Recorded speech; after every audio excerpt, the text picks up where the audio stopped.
naghintay po yung miyembro ng House of Representatives, no, for the Vice President to appear before the plenary and help the sponsor to answer the questions. So there are photos and even videos circulating that on the Monday morning, nandun po siya sa isang beach, no, in Camarines Norte. Sa amin po yun, sa Bicol region. So maganda kasi na-promote pa po yung Calaguas Beach. In other words, ibig sabihin po nito, wala ho talagang intensyon, no, na dumalo dito po sa pagdinig sa plenaryo upang i-sponsor at i-defend ang budget po ng OBP.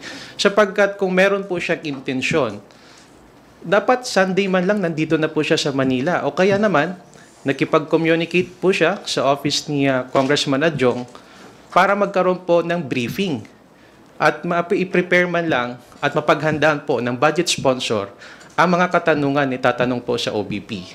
So, pangalawa, consistent naman po yung Vice President natin. In fairness to her, consistent in the sense na hindi po siya dumalo nung Committee on Appropriations Budget hearing, pati po dito sa plenary, hindi rin po dumalo. So kung ganyan po, it shows that she's not interested with her duties and functions as the Vice President of the Philippines.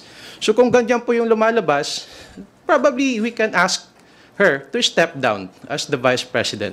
Kasi nakikita natin hindi naman po siya dumadalo sa mga pandinig dito po sa Kongreso.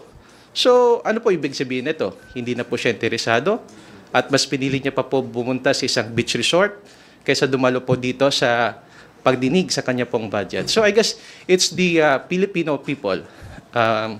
It's up to them, no, to judge the Vice President. Yun na lang po siguro ang mga reaction ko po dyan. You're asking her to resign. Kung hindi na po siya interesado sa kanya pong duties and functions as the Vice President, we can ask the Vice President to step down.